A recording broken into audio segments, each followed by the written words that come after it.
여러분, 우리가 신앙생활 또 인간관계 또 이민생활 하다 보면 별일이 다 있습니다. 근데 참 그 황당한 일을 만났다, 참 배은망덕한 사람을 봤다, 이런 말을 할 때가 있습니다. 여러분, 혹시 여러분 댁이 좀 비어 있어 가지고 옛날에 한국에서 시골에 이런 일들이 많았습니다. 그래서 빈집에 와서 좀 살아라, 오고 갈 데가 없어서 그 집에서 좀 살아라, 이렇게 선의를 베풀었는데, 또는 뭐 이 공터가 있고 이 땅이 좀 있어 가지고 그곳에서 경작을 하고 그래도 좀 수확을 하면서 그렇게 살아라, 이렇게 살 길을 열어줬는데, 항상 그렇게 선의를 베풀고 집을 빌려주고 땅을 무상으로 임대해주고 그랬을 때 나중에 결과들이 참 안 좋습니다. 대부분 그 결과들이 그 원래 의도하고는 상관없이 참 이런 일이 있나, 땅을 치고 후회하는 그런 일들이 많이 생깁니다. 이상하게 그분들이 나가면서 나가라고 하는 날짜에 잘 안 나갑니다. 그리고 마치 자기가 그 땅을 잘 몇 년 동안 지켜주었으니까 보상금을 달라고 할 때도 있습니다. 아니면 몇 년 동안 내가 여기 법적으로 더 있었으니까 이거 내 땅이다라고 우길 때가 있습니다. 이사를 나가라 그래도 끝까지 버티다가 마지막에 이사비라도 챙겨서 나가려고 하는 그런 사람들이 있습니다. 너무 힘들어서 급하게 돈을 좀 빌려달라고, 그래서 돈을 어쩔 수 없이 자기 쓸 거 다 못 쓰고 급하게 그 사람 생각해서 돈을 빌려줬는데, 돈을 빌려준 순간, 그 순간부터 서로 관계가 미묘해집니다. 오히려 빌려준 사람이 눈치를 봐야 됩니다. 혹시라도 빚을 독촉이라도 할 때가 된다면 마음에 참 힘들고, 오히려 상대방이 굉장히 오히려 그 부분에 대해서 굉장히 싫어하는 내색을 합니다. 어린이 하나서 주려고 내가 자꾸 빚 독촉을 하네. 아니, 자기는 그 돈 없어도 살면서 이 가난한 사람한테 자꾸 빚 독촉을 하는 저 나쁜 사람이야, 저 사람. 심지어 이제 주객이 완전히 전도돼 가지고 누가 누구의 눈치를 보는지 모르겠습니다. 누가 나쁜 사람이 된지 모르겠습니다. 그래서 야, 이거 참 쉬운 일이 아니구나. 여러분, 저도 뭐 조그만 돈을 빌려보기도 하고 또 빌려주기도 해본 적이 있는데, 여러분 그런 경험이 있으실 것입니다. 교회 안에서 참 이 금전관계는 조심스럽습니다. 다시 갚아줄 마음이나 갚아줄 생각이 없으면 처음부터 빌리지 마시고, 그리고 안 받을 마음이 없이는 빌려주지도 말고, 그렇게 해야 되겠더라고요. 근데 이걸 빨리 갚아야 되겠다, 빌려줘야 되겠다, 이런 생각들이 처음하고는 너무나 이 화장실 이것처럼 말이죠, 달라지는 거예요. 그래서 야, 이거 참 쉽지가 않다. 제가 생각을 해보니까 그 이유가 있어요. 사람이 점점 뻔뻔해지는 그 이유가 있어요. 처음에는 결혼할 때도 그렇습니다, 여러분. 결혼만 해주면, 당신과 결혼만 해주면, 그렇게 결혼하다가 나중에 자기가 결혼하고 나면 일단 뻔뻔해져 가지고요, 이 여자들이 남자들인 줄 알았죠. 이 남자들이 세상에 그럴 수가 있습니까? 근데요, 그 이유가 뭐냐면 우리 속에 있는 죄의 속성이 그렇습니다. 이 죄라는 놈이 내 안에 들어와 있는데요, 여러분, 저와 여러분 속에 다 죄가 들어와 있지 않습니까? 이 죄라는 녀석이 설명없이 들어와 가지고 기생하고 있는 것 같고 그냥 부분적으로 있는 것 같은데, 사실은 주인 노릇을 막 해대는 것입니다. 이제는 설명없이 들어와 가지고 우리를 종처럼 부리고 있습니다. 여러분, 지금 우리가 예수 믿었으니까 좀 덜한데, 예수 믿기 이전의 상태를 생각해 보십시오. 우리가 생각하는 것, 우리가 느끼는 것, 우리가 행동하는 것, 우리가 말하는 것, 이런 것들이요, 누구의 지배를 받느냐 하면 내 속에 있는 그 죄의 지배를 받습니다. 근사하게 차려입고 뭐 정치인은 신문에도 나오고 방송에도 나오고 연예인들이 나오고 막 다 멋있어 보이는 사람들이 뭐 화려하게 차려입고 나와 있는데, 그 사람들 다 공통점이 뭔지 아십니까? 자기가 주인이 아니에요. 다 속에 죄의 지배를 받고 있습니다. 그러니 이 죄라고 하는 놈의 속성이 원래부터 설명없이 들어와서 나중에는 뻔뻔하게 자기가 주인 노릇을 해대고 있으니까, 그 죄인들인 우리들이 하는 짓이 뭐냐면 다 뻔뻔한 짓을 하는 거예요. 처음에는 뭐 이렇게 얘기하다 나중에는 오히려 자기가 큰 소리를 치는 거예요. 이게 인간이고 죄인이에요. 여러분, 요즘 겨우살이 아시죠? 그 식물에 이렇게 나무에 붙어가지고 미슬토라는 거 있죠? 붙어가지고 이 나무 본체는 지금 겨울에 말라 비틀어져서 지금 죽을 지경인데 거기에 뿌리를 탁 내려가지고 자기는 푸르른 뭘 유지하고 강압성 작용을 하고 잘도 빨아먹고 양분을 빨아먹고 있는 거예요.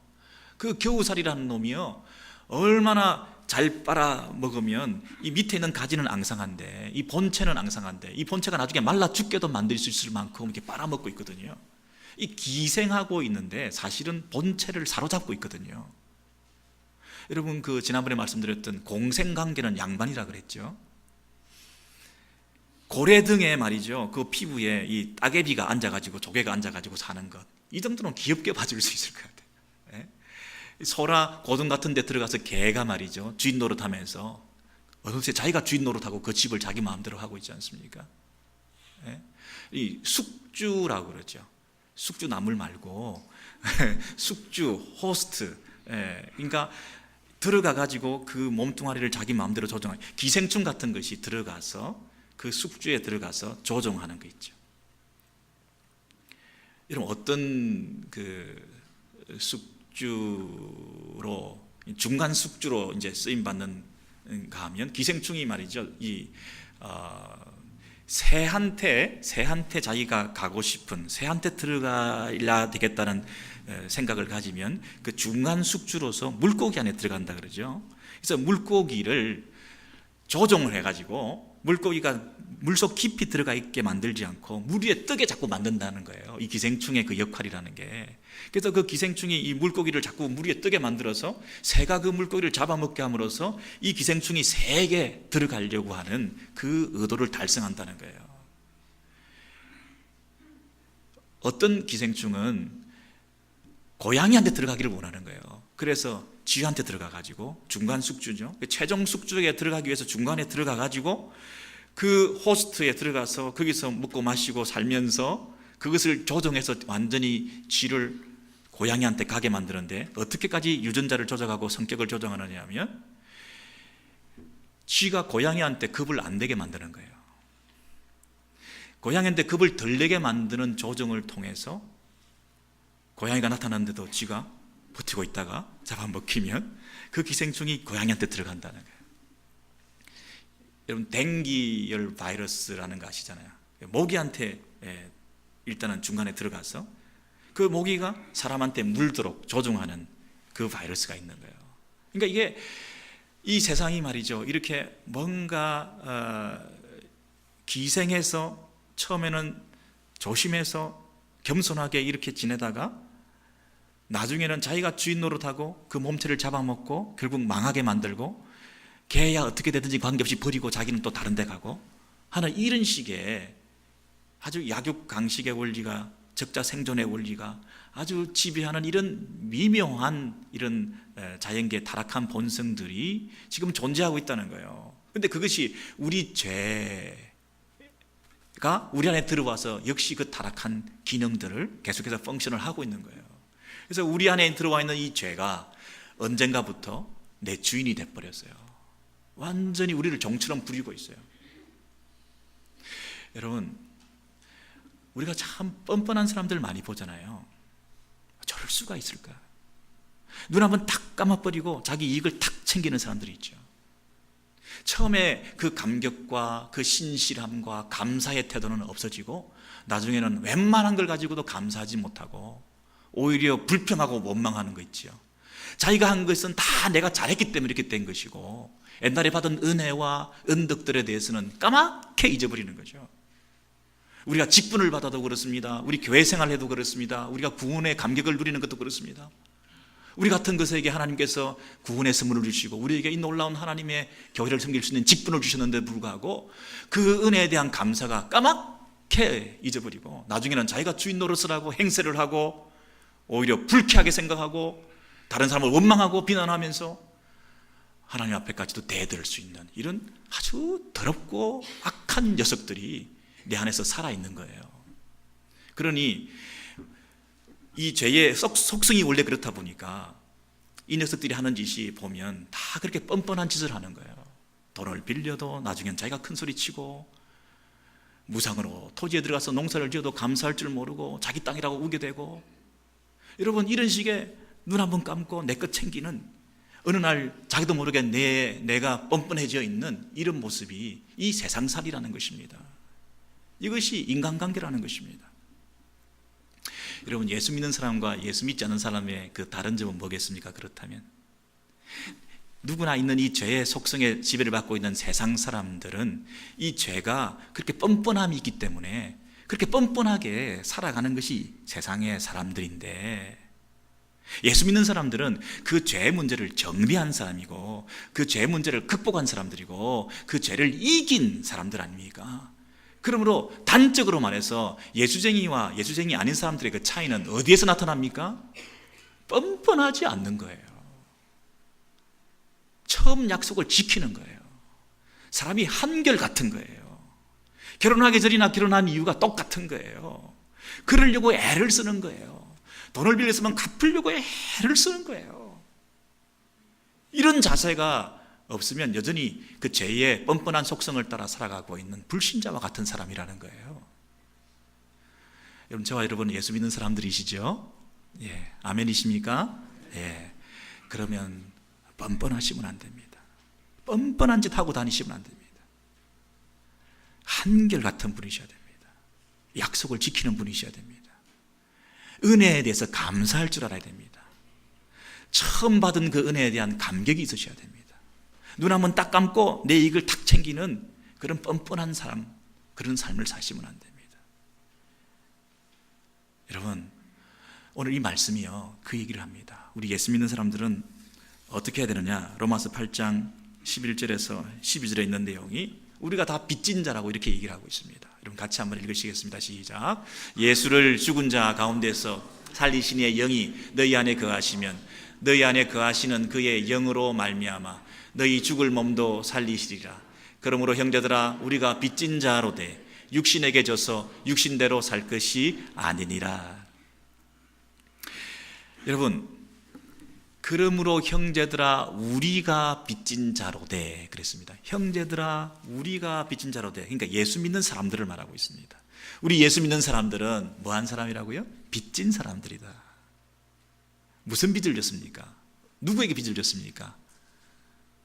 그것을 알기 전에 적어도 우리가 누구에게 빚진 것은 아니다라는 것을 가르쳐줍니다. 우리가 누구에게 빚졌느냐를 알기 전에 적어도 그 사람에게 빚진 것은 아니다 하는 것입니다. 우리가 누구에게 빚 갚아야 되는가를 알기 전에 내가 그분에게는 빚진 게 아니다, 그분에게는 빚 갚을 필요가 없다, 그 얘기를 하는 겁니다. 자, 우리가 빚진 자로 돼 누구에게는 빚을 지지 않았다고요? 육신에게는 빚을 지지 않았다는 것입니다. 육신에게 빚을 져서 육신대로 살 것이 아니니라. 육신에게 빚을 짓는 일이 있으면 육신에게 신세를 갚아야 되니까 육신이 요구하는 대로 따라가야 되지 않습니까? 근데 우리는 육신에게 빚을 진 적이 없다는 것입니다. 육신에게 빚을 지지 않았다. 그래서 우리는 육신의 요구대로 살 필요가 없다, 이 얘기입니다. 여러분, 정치인들이 당선되고 대통령이 되고 나면 그동안 신세 진 일이 많아가지고 빚을 진 일이 많아가지고 그 사람들에게 빚을 갚고 이렇게 자리를 줘야 되고 이런다고 하지 않습니까? 신세진 일이 없고 빚진 일이 없으면 그런 데서부터 자유하지 않습니까? 빚진 일이 없으면 그분 따라 그분들에게 신세를 갚고 그분의 눈치를 보고 그분들이 요구하는 대로 따라갈 필요가 없지 않습니까? 우리가 육신에게 빚을 진 적이 없다는 것입니다. 여러분, 오히려 우리 안에 있는 죄가 우리를 괴롭혔고 우리를 조종했고 우리를 망가뜨렸고 우리를 이렇게 비참하게 만들었지, 우리가 그 육신에게 계속 빚을 진 것처럼 육신을 따라가는 삶을 살아서는 안 된다는 것입니다. 착각하지 말라는 것입니다. 우리 안에 들어와 있는 그 죄가 우리를 망가뜨리고 있지, 우리가 그 죄를 따라가다 보니까 우리 인생이 이렇게 비참해지고 있지, 육신에게 결코 빚을 지지 않았는데 왜 육신의 그 요구대로 따라가려고 하느냐? 육신에게 빚을 진 적이 없다, 그쪽 따라가지 마라. 왜 그 길을 따라가냐? 빚을 진 적도 없으면서. 그 부분을 강조하는 겁니다. 빚을 진 적도 없는데 왜 자꾸 빚 갚으려고 그러냐? 빚을 진 적도 없는데 왜 그 요구대로 쫓아가느냐? 눈치를 보냐?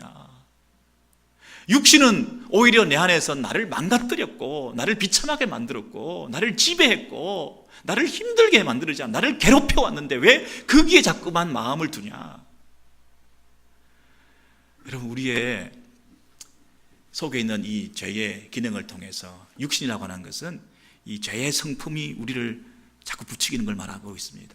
이 육신적인 이 죄의 성품의 그 기능을 통해서 우리를 날마다 얽어매고 우리를 죄를 짓게 만들고 하는 그런, 우리를 오히려 우리 안에 들어와서 기생하면서 우리를 괴롭히고 우리한테 주인 노릇하고 우리를 종 노릇하게 만들어서 우리를 부리고 있고, 우리를 엉뚱한 데 가게 만들고, 엉뚱한 사람 만나게 만들고, 엉뚱한 것을 마시게 만들고, 엉뚱한 게 중독되게 만들고, 나를 자꾸 부리고 관계를 파괴하고 하지 말아도 될 말을 하게 만들고 자기 중심적으로 살게 만들고, 그래서 죄의 종 노릇하고 있는, 그래서 내가 지금 망가뜨려지고 있는데 우리는 오히려 그를 통해서 괴롭힘을 당하고 있지, 빚진 일이 없는데 왜 그쪽에 또 빚을 지은 것이냐, 또 빚을 갚기 위해서 그 요구대로, 육신의 요구대로 따라가고 있니? 네가 정말 빚진 분은 다른 분이야, 이렇게 말하는 거예요. 우리가 누구에게 빚을 졌다고 지금 말합니까? 11절에 보시면 예수를 죽은 자 가운데서 살리신 이의 영이 너희 안에 거하시면 너희 안에 거하시는 그의 영으로 말미암아 너희 죽을 몸도 살리시리라. 죽을 몸도 살리시리라. 우리 안에 누가 계신다고요? 그리스도의 영이, 성령께서 우리 안에 거하신다는 것입니다. 성령 하나님께서 우리 안에 거하신다는 것입니다. 이 누추하고 초라한 이 몸 가운데 그분이 들어와 계신다는 것입니다. 아까 죄는 우리 안에 들어와 있긴 들어와 있는데 우리 몸을 괴롭히고 있습니다. 죄는 우리 안에 들어와서 기생하면서 우리를 조종하고 우리를 악한 길로 빠뜨리고 있습니다. 그런데 성령께서는 우리 안에 들어오셔서 이 초라하고 더러운 우리 안에 들어오셔서 우리를 영광스럽게 만들고 계십니다. 우리 죽을 몸을 살리실 것입니다. 우리를 영원히 살게 하실 것입니다. 예수께서 부활하신 것처럼 예수를 죽은 자 가운데서 살리신 그 그리스도의 영이, 성령께서 우리 안에 계시기 때문에 우리도 우리 몸을 죽은 자 가운데서 살리실 것입니다. 그러므로 우리 안에 계시는 그 성령님한테 우리는 빚을 진 것입니다. 우리는 그분으로 말미암아 이제는 새로운 인생을 살게 되었습니다. 죄에 종살이하면서 죄에 매여가지고 살고 있던 이 몸뚱아리가 죄에 끌려다니고 있던 이런 불쌍하고 비참한 인생이었는데, 이제는 우리 안에 예수 그리스도의 영이, 성령께서 오셔서 그분이 내 인생의 주인이 되어주시고 내 몸의 주인이 되어주셔서 내가 이제는 차원이 다른 거룩하고 영광스러운 삶을 살아갈 수 있는 이런 은혜를 덧입게 되었다는 것입니다. 이것이 얼마나 감사한 일입니까? 육신에게 내가 신세를 진 일이 없고 오히려 끌려다녔는데 이 몸뚱아리 문제가 해결이 안 돼가지고 왜 이 몸이 자꾸 범죄하고 왜 이 몸이 자꾸만 하나님 앞에 바로 살지 못하고, 그래서 이 죄의 이 몸의 근본적인 문제가 뭘까 고민하다가 이 몸을 어떻게 학대를 하고 고행을 하고 이 몸을 격리시키고 이렇게 하면 이 문제가 해결될 것 같아가지고 고행주의에 빠지기도 하고 자기 학대에도 빠지기도 하고 금욕주의에도 빠지면서 이 몸을 어떻게 해보면, 이 애꿎은 몸을 어떻게 해보면 이 근본적인 죄 문제가, 이상한 이 모순투성인 인생의 문제가 해결될 수 있을 줄 알고 아무리 노력을 해봤지만은 이 몸뚱아리를 자체를 떼가지고 격리시켜서 저기 산에 올라가서 수도원 운동을 해봤지만은 그 안에 여전히 기생하고 있는 죄가 여전히 붙어가지고 또 자기 중심적으로 살게 만들고 고행을 하고 수행을 하고, 그러면 그것이 오히려 또 자기 의가 되고 다른 사람 하지 않는 거 정죄하고 비판하고 이러면서 이 모순 덩어리, 다른 사람보다 내가 더 낫다고 하는 자기 자부심과 자랑으로 빠지게 되고, 결국 이 자기 중심성, 자기 자랑, 이런 것들이 죄의 기능이, 죄의 속성이 여전히 살아있으니까, 이 뻔뻔함이 여전히 살아 역사하니까 이게 왜 이런가. 수도원의 계단에 돌계단을 기어오르며 무릎에 피가 나면서 자학을 하면서 고행을 하면서 올라가도 내 속에 더럽고 추한 악한 생각들이 물러가지 않고 육적인 성적인 욕망들이, 충동들이 해결되지 않는 이 근본적인 이 죄성들이 뭔가에 대해서 절규하고 절망하는 이런 일들을 계속하면서 이 몸이 해결되지 않는다. 나쁜 습관을 벗어던지기 위해서 손가락을 잘라버리고 나쁜 것을 보면서 정죄하고 비난하고 우리의 욕심이 생기니까 눈알을 뽑아버리고, 여러분 아무리 그런 짓을 해도 몸을 아무리 가지고 이 문제를 해결하려고 해도 해결이 안 되는 이 근본적인 문제 가운데서 절규하고 좌절하고 있던 우리들 가운데 때로는 율법주의에 빠져서 율법을 지키고 막 애를 쓰고, 그래서 내가 이 의를 득하고 내가 거룩해질 수 있을 줄 알고 노력을 해봤지만 결국 그것은 자기 공로주의에 빠져가지고 이 몸으로 할 수 있는 것은 아무것도 없구나 하면서 좌절하고 있는 가운데 이 몸이 죄의 정도로 지나하면서 죄의 숙주 노릇이나 하면서 죄가 나를 지배하고 다스리는 그런 몸뚱아리에 불과한 우리, 이 불쌍한 이 몸을, 해결되지 않은 이 몸을 위해서 하나님의 아들이신 그분이 우리의 죄값을 지불하시고 대신 십자가에 죽으시고, 우리를 위해서 그분이 죽으셨을 뿐 아니라 하나님의 영이신 성령께서 우리 안에 들어와 사셔서 내 안에 그분이 내 인생에, 내 몸에 주인 되어주시고 죽을 몸도 다시 살리실 그리스도의 영이 내 안에 계심으로 이 몸이 구원의 완성의 그날에 몸도 부활하게 되고 영원히 구원될 뿐 아니라 우리의 몸도 구원되는 구원의 완성에 이 부활의 몸을 덧입게 될 그 소망의 시간들을 생각할 때 내가 얼마나 그분 앞에 감사한지, 이 은혜를 덧입게 된 것이 얼마나 고마운지, 절망해 본 사람만이 이 소망이 그 가치가 얼마나 있는 건지, 지옥에 떨어져 본 사람만이 구원의 길이 없고 스스로 구원할 방법이 없다는 것을 깨달은 사람만이 위로부터 온 그 구원이 얼마나 감사한지,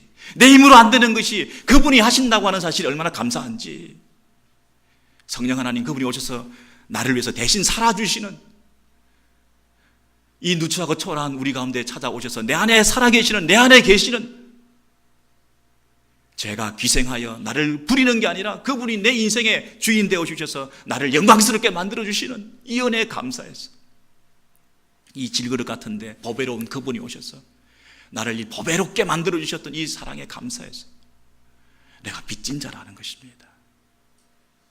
빚진 자라는 것입니다. 하나님 은혜에 대해서 이렇게 감사하게 된 것입니다.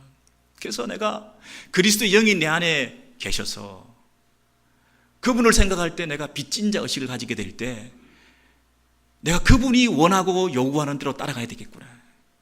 내가 신세를 그분에게 졌는데, 영광스럽게 나를 만들어 주셨는데, 내 구원이 영원하게 보장해 주셨는데, 내가 어떤 순간에 어떤 어려움이 있다 하더라도 그분의 요구대로 따라가야 되겠구나.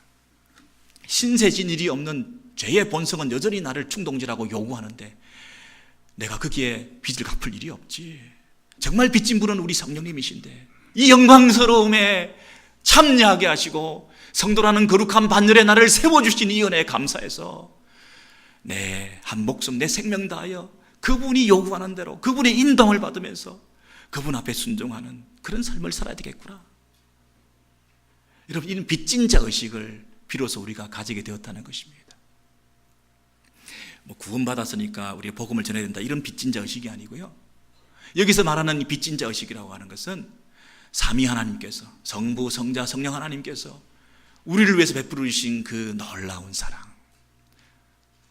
우리 주 예수 그리스도의 은혜와 하나님 아버지의 만극하신 사랑과 성령님의 교통하심이, 여러분, 교통, 커뮤니케이션이, 이 펠로십이, 교제가, 교통함이 있다는 얘기가 뭡니까? 그 성령님께서 내 안에 계셔서 내가 성령님과 인격적인 대화를 하고 그분의 인도함을 받고 그분이 원하시는 것을 따라가고 그분 앞에 순종하는 삶을 살아가는 성령의 교통하심이, 여러분, 축도할 때 예배 빨리 마치는 신호로서 끝나는 게 아니라 예수 그리스도의 그 십자가의 은혜와 하나님 아버지의 그 놀라우신 사랑과 성령님의 교통하심이, 여러분, 실제화되고 지금 내 것이 되고 내 속에서 고백되어지는 그 하나님의 그 사랑, 삼위 하나님의 그 하신 그 일에 대해서 내가 빚을 졌다는 거예요. 그래서 이제는 내 안에 있는 그 죄의 본성대로 살지 않고 똑같이 내주하고 있죠. 죄도 내 안에 내주하고 있고 성령님도 내 안에 내주하고 있습니다. 내 안에 살고 있습니다. 죄가 내 안에 기생하고 내주하고 살아있으면서 나를 지배하는 그 세력보다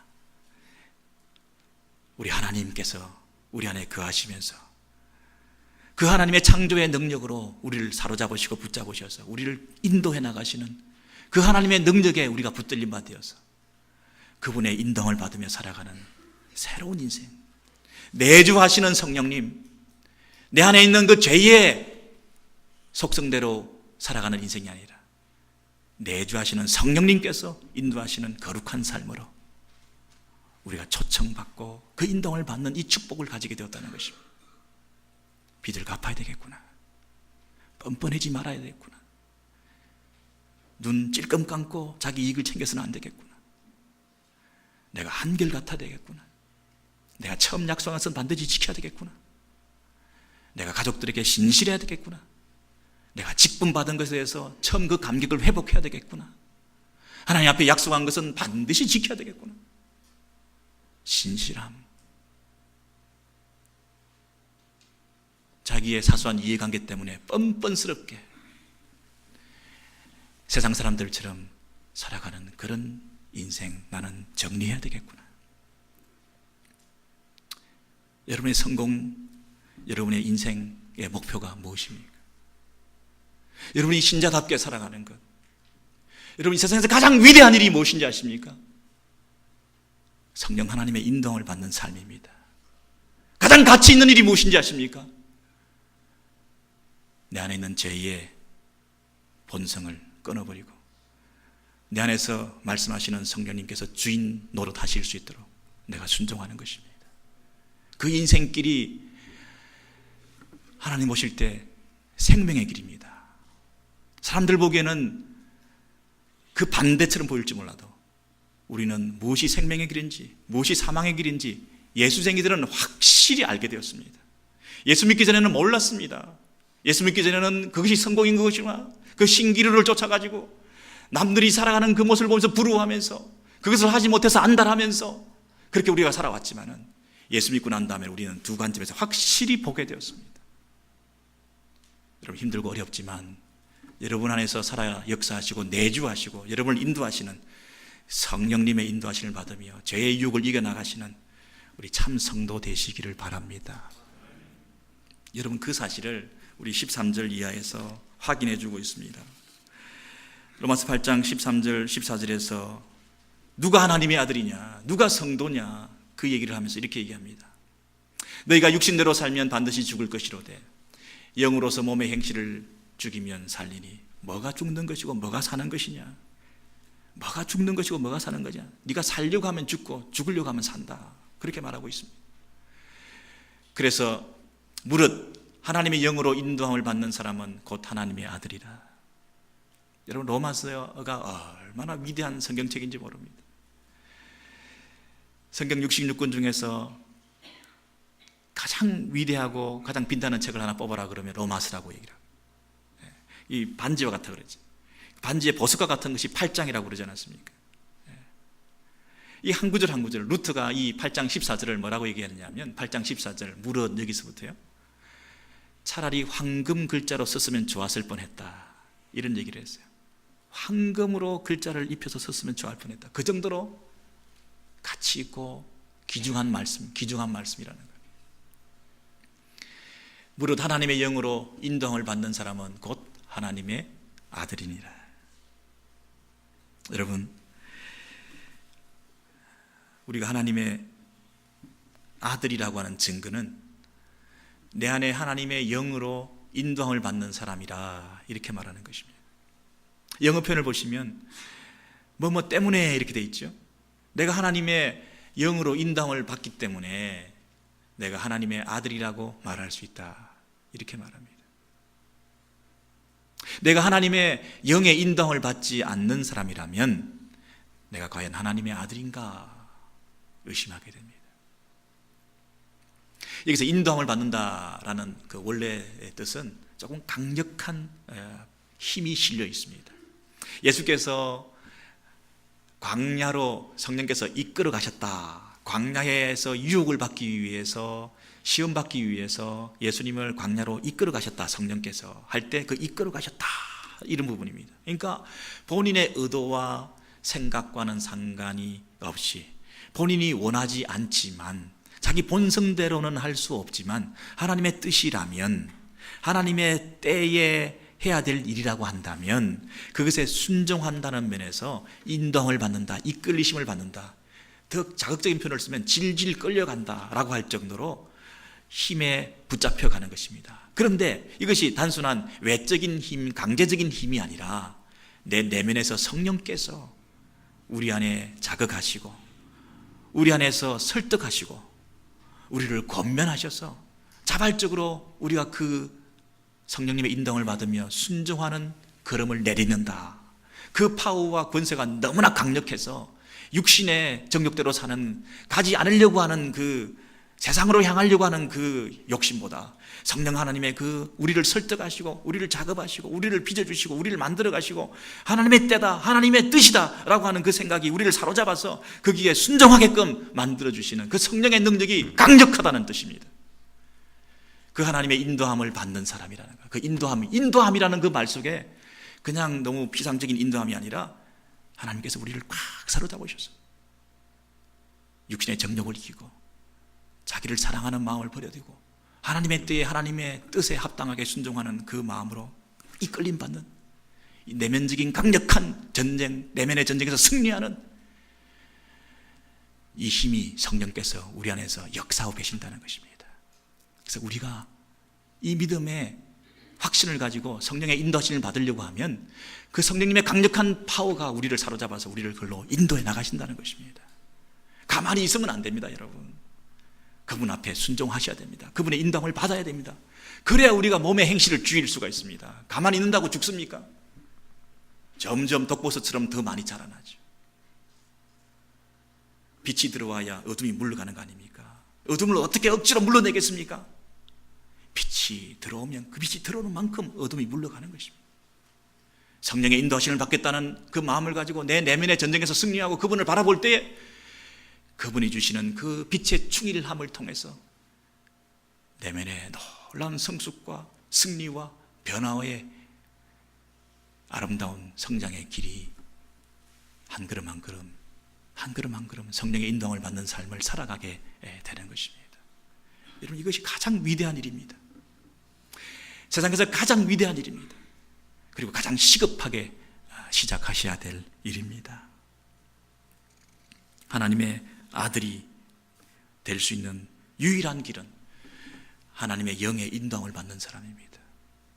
저와 여러분이 이 하나님의 아들됨을 날마다 드러내 보이시고 하나님의 아들로서의 자존심과 긍지를 지키면서 외적인 것 추구하지 마시고 내면의 전쟁에서 승리하시는 여러분 되시기를 바랍니다. 여러분, 그런데요,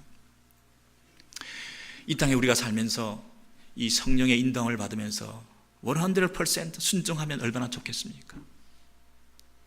내 안에 있는 죄성이 여전히 아직도 자기가 뭔가를 작업하고 갉아먹고 있기 때문에 뭔가 기생하면서 뜯어먹으려고 하기 때문에 우리를 조종해서 또 엄한 대로 끌고 가려고 하기 때문에 이 전쟁이 날마다 벌어지고 있습니다.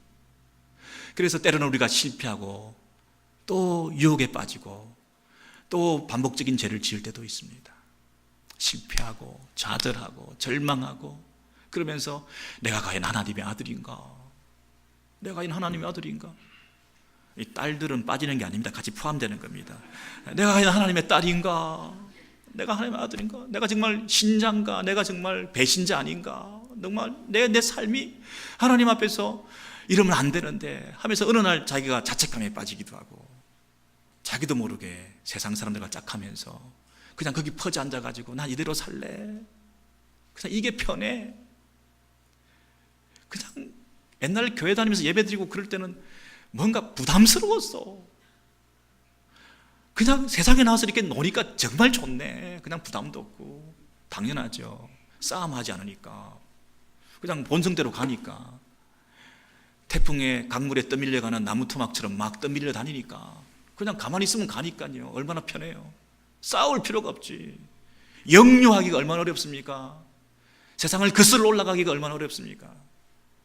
이 영적 싸움에 대한 필요성을 느끼지 못하고 내가 누구한테 빚을 졌는가 생각하지도 못한 채 내 몸을 맡기고 있으니까 얼마나 편해요. 여러분, 그런 인생을 우리가 살지 않고 내가 하나님 앞에서 날마다 이 영적 싸움을 하다 보니까 때로는 실패할 때가 많은 거예요. 그러니 자기에 대해서 절망합니다. 내가 과연 하나님의 아들인가? 하나님의 딸인가? 아닌 것 같아. 나는 신자가 아니야. 나는 성도가 아니야. 이렇게 자기에 대해서 자책할 때가 있습니다. 여러분, 그런 일이 많지 않습니까? 저나 여러분이나 어떻게 완전한 순종을 할 수 있고 어떻게 철저하게 성령의 인도함을 받을 수가 있습니까? 때로는 실패할 때가 참 많이 있습니다. 똑같은 범죄를 하게 되고 똑같이 하나님 앞에 부끄러운 짓을 하게 되고, 여러분, 그랬을 때 우리가 참 마음이 다운될 때가 있습니다. 근데 하나님께서 우리에게 위로하는 메시지를 마지막으로 15절에 주시는데요, 8장 15절에 이렇게 말씀하십니다. 여러분, 같이 한번 15절 황금 밑줄을 치시면서 같이 읽으시겠습니다. 시작. 너희는 다시 무서워하는 종의 영을 받지 아니하고 양자의 영을 받았으므로 우리가 아바 아버지라고 부르짖느니라. 아멘. 양자의 영이라는 말이 있습니다. 여러분, 이 양자라는 말이 요즘식으로 어답션을 하는 것하고는 지금도 뭐 귀하게 아들로 삼아 우리 자녀로 삼는 거 참 복되고 귀한 일인데, 그 당시 로마 시대에 이 양자로 삼는다는 것은 조금 더 다른 의미가 있습니다. 조금 더 다른 의미가 있습니다. 왕과 귀족이 말이죠, 자기 상속을 이을 자가 없을 때 그 다른 사람들 가운데서 자기의 양자를 삼습니다. 그래서 적당히 이렇게 고르는 게 아니라 왕과 귀족이 뽑고 또 뽑아가지고 택하고 또 택해가지고 자기 아들로 삼습니다. 그래서 그 아들이라고 하는 것은 그 아버지의 재산과 특권과 권세를 다 그대로 물려받습니다. 이것이 양자입니다. 아들로 세워지는 것입니다. 어떤 경우는 황제가 그 상속자가 없어가지고 아주 충직한 그 노예를 자기 양자로 삼았는데 그 노예가 나중에 황제까지 되었다는 그런 얘기가 있지 않습니까? 그래서 이 양자의 영을 받았다는 얘기는 우리가 하나님의 아들로서 뽑고 업히고 택하고 택함 받아가지고 우리가 그 하나님의 아들이 되었다는 것입니다. 그 하나님의 아들의 영을 우리가 받게 되어서 이제 우리가 하나님을 뭐라고 부른다고요? 아바, 아버지라고 부른다고 그랬습니다. 여러분, 며느리나 이 사위는 보통 아버지에 대한 호칭이 아버님 이러지 않습니까? 그죠? 아버님 이러지 않습니까? 근데 성인이 되었지만 시집간 막내딸 같은 경우는 집에 돌아오면 아빠 하고 돌아오지 않습니까? 그죠? 그런 어떤 조금 더 그립김이 없는, 그리고 그 딸이 실패하고 절망하고 실수하고 문제투성이고 어려운 일을 당했고 힘들고 병들고 가난하고 아무런 소망이 없는 인생이 되었다 할지라도 아빠 하고 달려올 수 있는 유일한 그 아버지의 품이라는 게 있지 않습니까? 지금 우리가 실패하고 좌절했습니다. 절망했습니다. 세상에서 세상 사람들처럼 살아가면서 죄에 짝하면서 살아가고 있습니다. 그러나 여러분, 내가 정말 하나님의 아들일까? 난 하나님 아닌 것 같아. 그런 우리들에게 하나님께서 우리 안에 아들의 영을 주셔서 아들의 영이 내 안에 계시기 때문에 내가 아버지를 인식하게 되는 겁니다. 아들의 영이 내 안에 있으니까 아버지를 알게 되는 것입니다. 아들의 영이 내 안에 있으니까 아버지가 누구인지 알아보게 되는 것입니다. 하나님을 아버지로 볼 수 있는 아들의 영이 내 안에 있다는 것입니다. 예수 그리스도, 그분이 하나님의 아들이신데 하나님을 아버지라고 불렀던 그 예수 그리스도, 아바 아버지라고 불렀던 그 예수 그리스도, 그분이 내 안에 아들의 영이, 예수 그리스도의 영이 내 안에 있으니까 그 그리스도가 아버지라고 불렀던 그 하나님을, 우리도 하나님을 아버지, 아바 아버지라고 부를 수 있는 이 특권을 가지게 되었다는 것입니다. 우리가 하나님의 아들인가? 내 모습을 보면 의심할 수밖에 없고, 내가 실수하고 또 범죄하고 하나님 앞에 잘못한 것을 생각하면 내가 하나님의 아들인가 생각할 수 없지만, 내 안에 아들의 영이 있음으로 말미암아 하나님을 아버지로 내적 확신을 통해서 성령께서 일깨워 주셔서 하나님을 아버지로 알아보게 해주신 것입니다. 내가 하나님의 아들인가 내가 잘 의심스럽지만, 그러나 하나님을 아버지로 알게 해주셨기 때문에 그 하나님 아버지 앞에서 나는 아들됨을 결코 내가 잃어버릴 수가 없다는 것입니다. 하나님의 아들의 영이 내 안에 계셔서 하나님이 내 아버지가 되시고 그 아버지의 아들 되었다는 이 관계가 결코 끊어질 수가 없다는 것입니다. 이 놀라운 축복과 은혜가 우리 속에 있습니다. 태초 때부터 파도가 치면서 지금까지 그 물결이 지금까지 수십 번, 수천 번, 수억 번 밀려오듯이 그 하나님의 신실하신 사랑으로 우리에게 찾아오고 계십니다. 우리를 버리지 않습니다. 우리가 파산했습니까? 우리가 고통당하고 있습니까? 우리가 절망했습니까? 우리가 범죄했습니까? 우리가 문제 가운데 있습니까? 나 같은 것이 뭘 하겠느냐 절망하고 계십니까? 그러나 하나님께서 우리에게 아들의 영을 주셨습니다. 하나님을 아버지라 부르게 하셨습니다. 하나님 아버지 품에 언제든지 달려가서 그분 앞에 나아갈 때에 그분이 우리를 용서하시고 우리를 품어주시고 우리에게 용기를 주시고 우리를 새 힘을 얻게 하셔서 다시 살아갈 수 있도록 해주십니다. 성령님을 여러분이 근심케 하신다고요? 여러분 성령님을 근심케 하는 일들을 행동을 말을 했다고 여러분 생각하시면서 힘들어하고 계십니까? 그러나 여러분 어떻게 생각하면 조심스러운 말이지만은 여러분이 성도이기 때문에 성령님도 근심케 할 수가 있습니다. 불신자들은 성령님을 근심케 할 수가 없습니다. 성령님이 계시지 않기 때문에 성령님을 근심케 할 수도 없습니다. 그러나 우리는 성령님을 근심케 할 수 있는 하나님의 아들의 영을 가진 하나님을 아버지라 고백할 수 있는 자입니다. 자식이 부모를 근심케 할 수 있습니다. 그러나 그 부모와 자녀의 관계됨은 결코 놓치지 않아야 됩니다. 부모에게 근심하는 행동을 자녀들이 잘못하는 행동을 했다고 해서 그 아버지를 아버지라고 부르지 않는 것이 더 아버지를 근심케 하고 아버지를 아프게 만드는 거 아니겠습니까? 근심하는 행동을 했다 할지라도 내가 하나님의 아버지입니다. 하나님의 아버지가 내 아버지입니다. 하나님이 내 아버지입니다. 하나님이 내 아버지입니다. 그 사실 하나만 놓치지 말고 내가 언제든지 부족한 모습이지만은 내가 하나님 앞에 나아가면 내 아들아, 내 아들아, 너는 내 아들이다.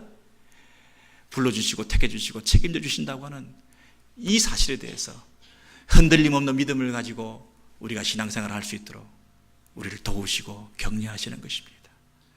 여러분 성령의 말할 수 없는 탄식하심으로 우리를 위해서 기도하시고 우리를 세워가시고 우리를 만들어가시고 지금도 일하고 계시는 그 성령님을 우리가 믿는다면 우리가 좌절하지 않고 끝까지 그분께서 베푸르신 은혜에 감사해서 그분 앞에 빚을 갚는 자세로 그분의 요구대로 그분의 인도하심을 따라 순종한 하루하루 한 걸음 한 걸음 더 이상 죄에 종살이하지 않고 빚진 적도 없는 그 죄의 육신에 종살이하지 않고 어떤 상황 속에서도 내가 주님을 따라가겠다. 세상에서 가장 위대한 일, 성령의 인도함을 받는 삶, 묵묵하게 살아가시는 저와 여러분 되시기를 바랍니다. 기도하겠습니다.